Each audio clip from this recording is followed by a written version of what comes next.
Hai semuanya, selamat siang. Hari ini serial beasiswa kita punya salah satu sahabat saya yang kuliah di Jerman dulunya waktu master. Jadi mau nanya-nanya sedikit nih, gimana sih beasiswa Jerman itu, terus gimana kehidupan di sana. Oke, ikutin ya sampai habis.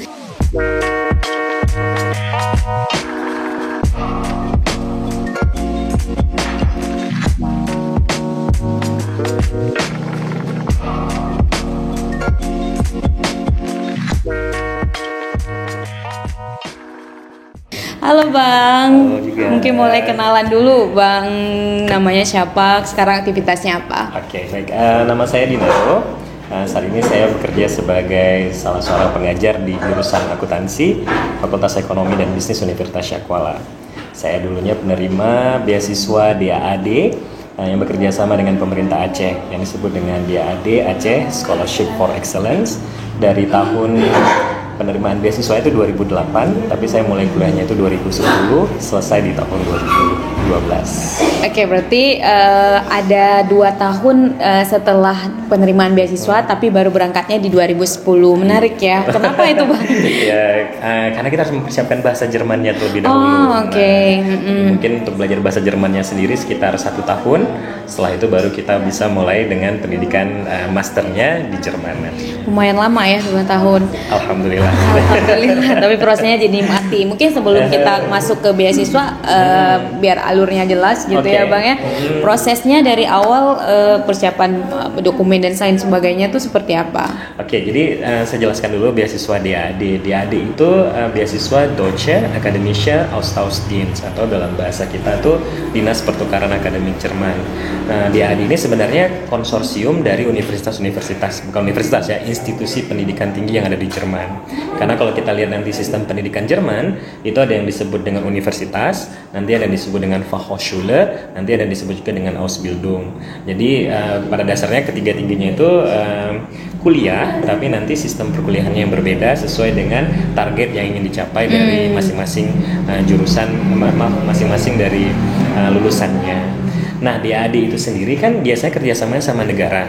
Nah, alhamdulillah kita di Aceh pada tahun 2007 awalnya setelah tsunami, kita dapat porsi khusus untuk kerjasama dengan Provinsi Aceh. Dan itu yang pertama kali? Pertama sekali di seluruh dunia bahkan. Jadi bisa dibilang satu-satunya yang kerjasama antara provinsi dengan negara itu alhamdulillah adalah kita di Aceh. Nah, sehingga kita punya porsi khusus. DAAD reguler ini kan biasanya itu sekitar 30 orang setiap tahunnya. 20 orang setiap tahunnya. Jadi 15 untuk master, 5 orang untuk PhD student. Nah, tapi kita yang di Aceh sendiri pada masa angkatan saya itu kami 30 orang Aceh saja gitu. Jadi bisa kita bayangkan kita hanya istilahnya bersaing dengan teman-teman dan saudara-saudara kita sesama orang Aceh, dan kita dapat porsi lebih banyak dibandingkan yang regulernya, yang nasional. Ya.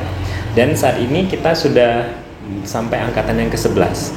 Jadi saya angkatan kedua, awalnya ada angkatan pertama, dan terus sekarang ini di tahun 2019 kemarin sudah terseleksi untuk angkatan yang ke-11. Jalanannya udah 11 tahun berarti 11 ya. tahun, ya. Lumayan.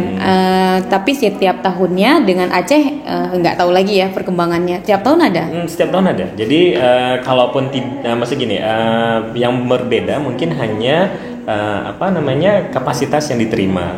Seperti misalnya angkatan pertama sama angkatan kedua itu kita kan 30 orang, tapi setelahnya itu semakin berkurang. Nah, kita nggak tahu apa penyebabnya, apakah mungkin karena memang pemerintah Aceh sendiri sudah mengurangi kuotanya, atau mungkin memang semakin ketat seleksi yang diadakan oleh DAAD. Karena DAAD ASV ini seluruhnya sama persis seperti DAAD reguler. Jadi kita model pendaftarannya, seleksinya, semuanya sama persis. Jadi artinya bahkan kami-kami yang dari DAAD ASV Aceh ini mendapatkan nomor DAAD yang sama sebagaimana dengan penerima beasiswa DAAD reguler. Jadi kita mendapatkan semua fasilitas yang sama yang didapatkan juga oleh mahasiswa yang mendapatkan beasiswa DAAD reguler. Seperti itu. Hanya proses seleksinya saja lewat pemerintah Aceh. Iya, jadi artinya yang berbeda, artinya ini hanya khusus untuk orang Aceh yang memiliki KTP Aceh atau yang mungkin memiliki keturunan Aceh, dan kita hanya bersaing dengan teman-teman yang di Aceh, dan kuotanya saja yang lebih banyak yang diberikan Artinya ya kuotanya itu hampir seluruhnya adalah orang Aceh. Gitu sih. Sampai tahun kemarin 2019 masih ada sih setahu saya. Masih, ya. Kalau tidak salah saya itu sekitar 7 orang yang lulus. Dan sistem DAD ini misalnya nih contohnya pemerintah Aceh mengatakan kami mau kirim 20 orang misalnya gitu. Tapi setelah diseleksi DAD ternyata yang diterima itu berdasarkan kompetensi dan kapabilitasnya hanya 7 orang, berarti hanya 7 orang juga yang diberangkatkan. Nah, jadi kenapa? Karena memang DAD itu menseleksinya menggunakan standarnya mereka. Kalau standarnya memang tidak layak, mereka nggak akan nerima. Even kapasitas fiskalnya Aceh. Iya, walaupun misalnya Aceh bilang pokoknya tolong ditambah misalnya gitu, tidak boleh karena memang bagi mereka kuliah di Jerman itu punya standar sendiri. Jadi artinya lulusannya itu tetap sama walaupun dengan jenis beasiswa apapun. Oke. Tadi kan sistem pendidikan di Jerman sendiri kan berbeda ya Bang sama di Indonesia. Mungkin boleh cerita sedikit Bang? Iya, jadi kalau kita lihat pendidikan di Jerman itu mereka sudah mulai merancang ya, istilahnya merancang itu warganya itu mulai dari bahkan dari kalau kita SD ya sebutnya. Kenapa? Karena dari SD, setelah kita SD itu mereka sudah merancang ada 3 jalur. Jadi jalur yang pertama itu memang nanti dirancang kita nanti sampai masuk ke universitas atau kalau bahasa Jermannya itu Universität. Jadi memang dirancang mereka akan menjadi seorang researcher, 80%-nya itu berbicara tentang teori dan 20%-nya lagi adalah practical base. Nah, jalur kedua memang dirancang khusus untuk yang Fachhochschule, kalau kita diterjemahkan itu artinya semacam vokasi. Jadi memang dirancang mereka untuk ahli di bidang vokasional. Nah, mungkin konsep inilah yang akhirnya dipakai oleh Bapak Prof. B.J. Habibie yang diterapkan di Indonesia itu ada SMK, ada Politeknik, lalu ada Magister Terapan. Jadi kalau kita lihat sebenarnya konsep negara Jerman itu yang digunakan di Indonesia untuk membedakan mana yang SMA, mana yang STM kalau kita istilahnya dulu ya, kalau sekarang SMK namanya. Nah yang terakhir itu disebut dengan Meisterschaft. Meisterschaft itu semacam Ausbildung. Ausbildung itu dalam bahasa kita artinya dia bekerja, tapi di sana yang bersamaan dia juga ada pelatihan, ada ilmunya. Kalau di sana tuh sering seperti ini tuh misalnya perawat gigi, perawat kesehatan. Jadi pagi mereka bekerja belajar, sore harinya mereka langsung praktek di tempat praktiknya dokter misalnya gitu. Jadi artinya begitu tamat mereka memang langsung bisa kepakarannya seperti kita misalnya di sini misalnya perawat gigi perawat kesehatan, bidan dan lain sebagainya. Tapi mereka sampai bisa buat praktek sendiri maksudnya gitu. Jadi memang sudah dipersiapkan untuk menjadi seperti itu. Nah, Ausbildung ini nggak mesti juga yang sifatnya seperti kesehatan. Bisa juga misalnya kalau mungkin di Indonesia agak aneh ya, tapi misalnya contohnya orang yang pasang wallpaper misalnya gitu. Sampai misalnya tukang itu di sana itu ada Meisterschaft-nya, ada sertifikasinya. Jadi artinya nggak bisa sembarangan orang menjadi istilahnya tukang bangunan kayak kita mungkin di Indonesia, tapi mereka harus punya pendidikan Ausbildung itu. Pada saat tamat mereka punya sertifikat, baru mereka bisa bekerja untuk menjadi kepakarannya masing-masing. Legal ya? Iya. Jadi makanya kenapa kalau di Jerman semua profesi itu nggak ada bedanya. Jadi kalau kita mungkin sering menganggap profesi ini lebih rendah mungkin dari profesi yang ini misalnya, atau profesi ini yang lebih bonafit dibandingkan profesi yang ini. Nah itu nggak terjadi di Jerman. Kenapa? Karena memang mereka menciptakan standar pendidikan itu masing-masing punya kapasitasnya sendiri. Kalau orang yang lulusnya universitas berarti memang dirancang dia untuk mampu di bidang riset. Kalau yang di Fachhochschule berarti dia mampu di bidang vokasi. Dan kalau dia di Meisterschaft berarti dia memang ahlinya di bidang Ausbildung. Jadi sehingga masing-masing dari mereka itu ya nggak saling membanding-bandingkan ya, underestimate dan sebagainya. Karena based on choice juga kali ya. Iya. Jadi memang dari kecil anak-anak itu sudah seperti diuji gitu. Maksudnya kira-kira bakat anak ini kemampuannya kemana gitu. Kalau misalnya memang bakatnya memang untuk riset, nggak akan dipaksa untuk masuk Fachhochschule misalnya. Atau kalau misalnya bakatnya memang Meisterschaft, nggak akan dipaksa untuk menjadi seorang researcher di universitas. Nah kalau kita yang beasiswa DAAD ini, apakah memang juga harus paham betul dengan sistem pendidikan di Jerman ini, terus atau hanya pilihannya ya udah universitas yang tadi itu? Iya, jadi menarik juga ya.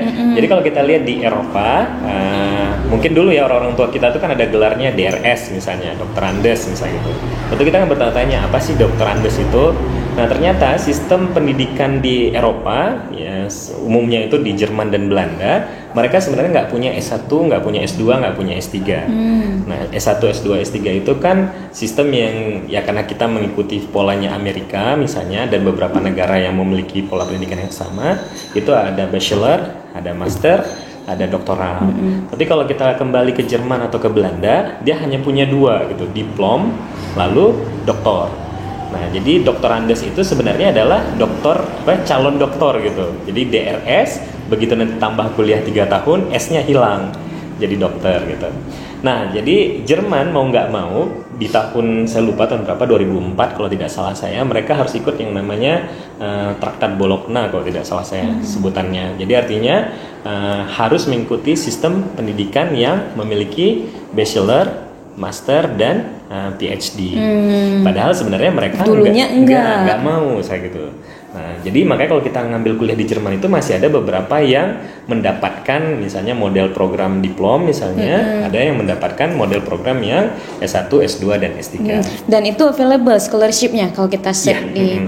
Jadi kalau contoh ya, mungkin ada beberapa dosen-dosen yang saya kenal karena di Unsyah misalnya ya. Contohnya misalnya Wakil Rektor 4 Unsyah, Bapak Dr. Hizir. Beliau tuh S1-nya dulu di ITS, langsung lompat S3 ke Jerman tanpa ada S2. Ada program itu ya? Ya, memang ada. Atau misalnya contohnya Wakil Dekan MIPA, ada Dr. Ilham, itu juga S1-nya di ITS, langsung lompat ke S3 di Leipzig, di Jerman. Di kota yang sama dengan Bang tempat yang Binaru. saya tinggal dan saya belajar ya. Nah, jadi pada saat kita apply di AD misalnya, kita mau memilih jurusan yang mana. Kalau nanti kan pada saat kita memilih itu ada deskripsinya. Kalau misalnya memang deskripsinya ini berarti program ini disebut dengan program master, ya sudah, berarti selesai dari situ kita dapat gelar. Dan kita search-nya universitas yang menyediakan master tadi. Dan nggak mesti harus universitas, bisa juga Fachhochschule. Fachhochschule itu juga memberikan gelar, tapi ya kalau kita di Indonesia disebut dengan master terdepan namanya. Yang nggak ada Ausbildung atau Meisterschaft itu memang nggak ada gelar dia memang kepakaran. Tapi kalau untuk Fachhochschule sama universitas, mereka memberikan gelar. Nah, cuman Fachhochschule biasanya hanya sampai level S2.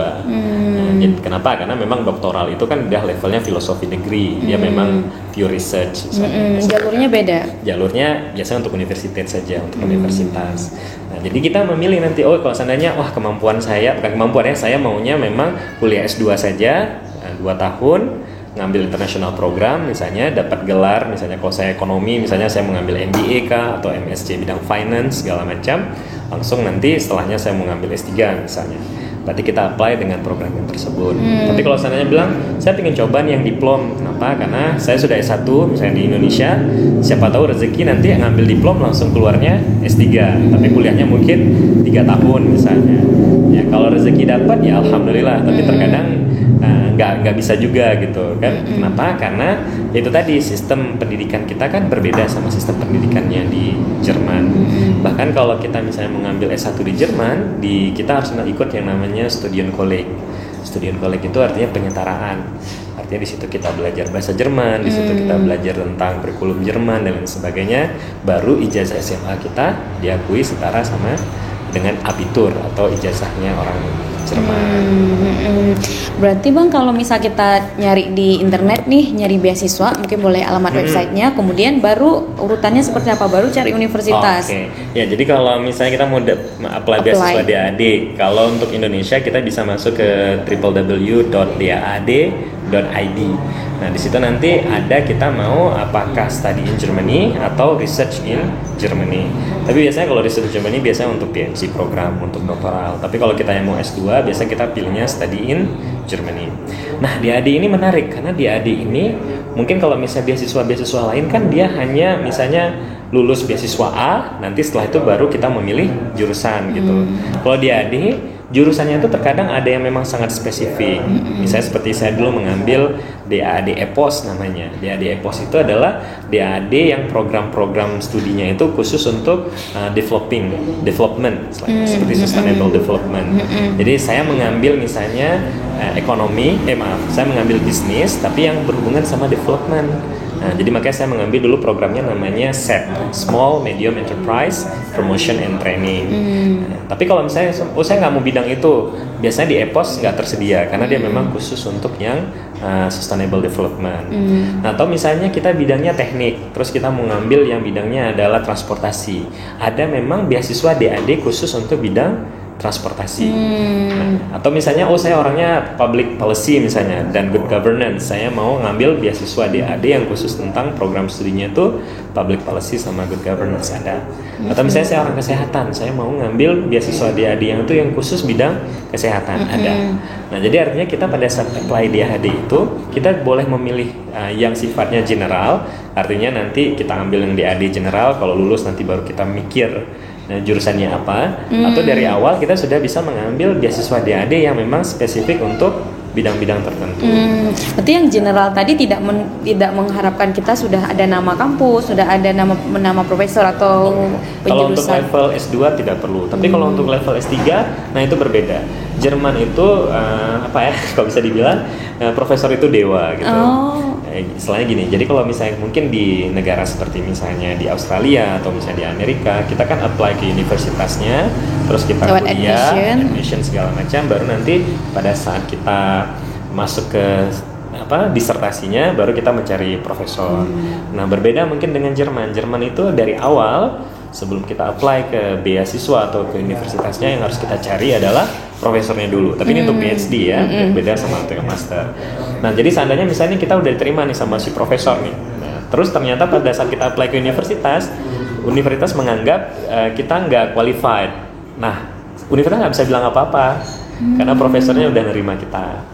Nah, jadi artinya itulah maksudnya yang dimaksud mendewakan profesor di sana profesor. itu lebih tinggi istilahnya secara akademik dibandingkan dengan universitas. Jadi artinya universitas itu pure sebagai fasilitator, tempat untuk berkuliah, tempat untuk mengeluarkan sertifikat. Tapi dalam prosesnya yang memegang kendali itu semua adalah profesornya. Jadi makanya kenapa kadang-kadang teman-teman yang dapat beasiswa DAD itu sebelumnya itu mereka memang sudah punya hubungan baik dengan profesor. Tapi ini hanya untuk PhD ya. Tapi kalau untuk yang master nggak mesti. Yang master itu mungkin hampir sama kalau kita ngambil yang programnya bachelor, master sama PhD itu persis sama seperti di Indonesia ataupun di Amerika. Kita apply, kalau sudah dapat profesor itu nilai tambah yang sangat luar biasa. Tapi tidak wajib. Nah, jadi artinya kenapa? Karena memang Jerman itu mengharapkan lulusannya itu adalah dia yang memang langsung siap untuk terjun ke lapangan. Jadi makanya kenapa mereka itu kalau memang sudah ada profesor berarti lebih bagus. Kenapa? Karena profesor dari awal kan dia sudah langsung mentraining. Oh, nanti kamu bidang risetnya tentang ini. Kamu nanti begitu pulang selesai kamu lulusannya akan menjadi seperti ini, seperti ini, dan seperti ini. Tapi kalau misalnya kita di Indonesia kan kuliah dulu gitu kan, bahkan kadang-kadang udah setahun judul pun belum ada judul gitu. Jadi makanya kenapa kadang-kadang kayak di Indonesia atau di beberapa negara yang model sistem seperti itu telat kuliahnya bukan karena nggak selesai mata kuliah, tapi terkadang terkendalanya di penulisan tesisnya atau di disertasi. Nah, tapi kalau Jerman jarang sekali. Tapi untuk profesornya mudah nggak sih, Pak? Profesor, nah ini juga menarik. Jerman itu Nah gini, Jerman itu kan kita bilang kultur budayanya tuh berbeda sama kita di Indonesia. Bahkan juga mungkin Jerman itu berbeda kulturnya dengan negara tetangganya kayak Spanyol mungkin, Inggris atau Belanda. Yang saya maksud berbeda itu gimana? Gini, di Jerman itu orangnya itu sangat saya nggak bilang individual sih, tapi saya bilangnya itu mungkin sangat self-managed sama sangat strict.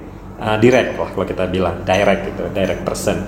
Jadi mereka tuh nggak suka yang sifatnya itu bertele-tele. Jadi artinya kalau kita ngirim email ke profesor misalnya, selamat siang, nama saya Dinaru, saya lulusan dari Unsyah misalnya, jurusan saya ini, saya merupakan seorang yang sangat motivasi tinggi, suka dengan tantangan gitu, penelitian saya tentang ini, saya siap bersedia. Nah, itu biasanya si profesor nggak akan sanggup baca, karena bagi mereka itu bertele-tele. Kalau orang Jerman itu langsung aja, selamat siang, saya Dinaru, saya mau apply bidang ini, riset saya kemungkinan nanti akan tentang ini adalah lampiran pendukung saya, kalau misalnya memang berminat, mohon di reply saya gitu. Sudah itu aja. Apa ya? Karena mereka menerima hampir ratusan email setiap hari. Nah, itu yang pertama. Yang kedua, orang Jerman itu tadi, dia karena direct, pada saat jawabnya juga seperti itu. Kalau misalnya enggak, langsung dia bilang no thank you. Tapi durasi waktu dia balas, durasi waktunya juga kan agak lama. Cepat. Oh, lama. Agak lama juga gitu. Nah, beda sama, karena kan saya juga pengalaman waktu pas apply ke Australia misalnya. Australia itu kalau kita buat yang dengan sistem Jerman malah sebaliknya gitu. Terlalu singkat, malah mereka mengatakan saya nggak bisa lihat kamu tuh orangnya kayak mana gitu. Saya nggak tahu profil kamu tuh gimana. Saya itu tolong nanti kirim lagi CV kamu, tolong nanti kirim lagi motivation letter kamu, tolong nanti kirim lagi reference letter kamu. Jadi artinya mereka beda ininya ya, beda culture-nya. Jadi mereka mau tahu kita dulu, baru mereka accept. Saya mau terima kamu sebagai student saya atau enggak. Tapi kalau Jerman enggak. Jerman itu dia lihat lihat kita tuh based on our karya kita. Proposal dari proposal kita. Kalau mereka tertarik, baru nanti mereka akan menggali kita. Oh, misalnya kamu secara akademiknya bagus nggak, motivation letter kamu apa segala macam. Jadi terbalik ya, maksudnya lihat karya kita dulu, menarik segala macam, baru dia gali kita. Tapi kalau yang kayak Australia atau Amerika, dia lihat kitanya dulu, baru nanti karya kita baru disesuaikan sama personality kita. Jadi penting juga kita tahu dulu ya cara approach-nya seperti apa. Tapi untuk alamat email si profesornya tersedia tersedia. Jadi kalau misalnya kita mau search langsung aja. Misalnya kita nggak tahu apa-apa nih tentang universitas di Jerman. Misalnya saya nggak tahu nama universitasnya atau apa. DAD sendiri itu ada seperti misalnya database machine-nya, ada findernya. Jadi kita tinggal search saja misalnya bidang saya accounting misalnya. Saya mau ngambil S2 misalnya gitu. Sudah nanti akan keluar, kita search di website tersebut list yang universitas yang menawarkan bidang tentang accounting untuk level S2, termasuk nanti biayanya. Masih biaya di sini semester by track namanya ya, bukan tuition fee, tapi semester by track itu apa ya? Biaya yang dikeluarkan selama 1 semester karena kita memanfaatkan fasilitas kampus. Nah, nanti di situ kita langsung masuk ke websitenya universitas, langsung kita bisa lihat profile daripada fakultinya. Maksudnya gini, memang nggak berbeda sama sekali lagi kalau kita bandingkan ya. Kalau misalnya kita ke Australia misalnya, mereka itu akan menjelaskan detail semua member of faculties-nya itu sampai ke pengajarnya gitu.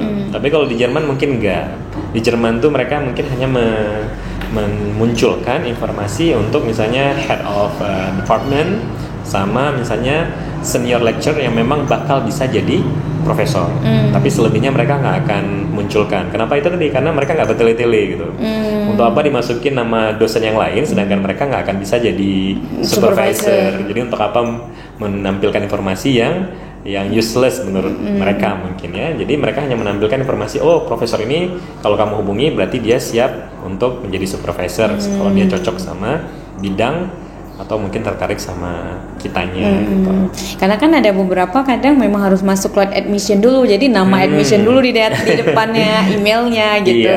Kalau ini kebalik ya, lebih baik kita memang dekatin profesor dulu. Nanti si profesor yang akan mengarahkan. Misalnya, oke, saya terima kamu sebagai student saya, sebagai mahasiswa saya. Sekarang kamu masuk ke tahapan untuk pendaftaran sebagai mahasiswanya. Karena gini, satu hal lagi mungkin saya lupa, di Jerman kita ngambil riset itu nggak mesti harus di universitas. Kita juga bisa ngambil riset itu di research center maksudnya. Jadi misalnya contohnya ada teman saya yang mengambil bidang tentang gempa bumi, tentang gempa bumi dan geothermal misalnya. Jadi dia mengambilnya di research center misalnya di Potsdam, yang GFZ misalnya, Geoforschung tentang sentrum tentang earthquake dan segala macam. Nah, research center ini kan nggak bisa mengeluarkan ijazah karena mereka bukan institusi pendidikan. Jadi akhirnya mereka akan bekerja sama. Nanti akan ditawarkan, kamu mau dapat ijazahnya dari Universitas Berlin, dari universitas misalnya di Brandenburg misalnya, atau di universitas apa. Karena research center kita kerjasama dengan 3 universitas ini misalnya. Kalau full riset ya? Kalau full riset. Nah, atau semua harus full riset di sana kalau PhD? Kalau PhD 99% full riset. No class anymore. Kalaupun ada kelas itu hanya misalnya, oh saya kurang nih bidang metodologi penelitian, statistik saya lemah. Nah, kita ambil kelas hanya untuk memperkuat yang kita kurang. Tapi itu nggak masuk ke dalam penilaian. Dalam penilaian. Berarti yang kita approach boleh ya center itu langsung. Ya kalau seandainya memang menurut kita penelitian kita memang lebih cocok di center research center tadi. Tapi kalau seandainya memang penelitian kita nggak harus ke research center, bisa pure di universitas, kita bisa juga langsung ke universitas. Nah, misalnya kan contohnya kalau di ekonomi itu yang biasanya masuk ke research center misalnya bidang ya contohnya entrepreneurship gitu. Kita ingin meneliti tentang sejauh mana perkembangan UMKM di developing countries misalnya. Itu kan dari research centernya. Atau misalnya kita ingin meneliti tentang perbankan misalnya. Apakah perbankan Islam atau perbankan konvensional, itu biasanya dari research centernya. Nah, kita masuk ke research center. Nah, nanti setelah kita masuk ke research center, kita di situ dianggap bukan sebagai student, tapi dianggap sebagai doktor Arbeit, pekerja doktoral. Jadi artinya kalau kita pun nggak ada beasiswa, dapat salary. Jadi artinya kalau kita pun nggak dapat beasiswa, kita dapat karena kita bekerja sebagai research assistant di situ. Baru nanti kita cari profesor di universitas di mana research center ini bekerja sama. Seperti itu. Jadi bisa dibilang kuliah ke Jerman itu banyak jalan, banyak jalan menuju Romanya ke Jerman saya. Cuman yang menjadi kendala, hampir sebagian besar kendalanya hanya satu, bahasa Jerman. Nah, itu memang yang menjadi kendala. Kenapa? Karena biasanya kalau yang research center, hampir semua informasinya itu dalam bahasa Jerman. Beda sama universitas. Kalau universitas biasa mereka memberikan informasi dalam bahasa Inggris. Kalau kita mau ambil non beasiswa yang jalurnya langsung kayak gitu, berarti kita harus punya sertifikat bahasa dulu.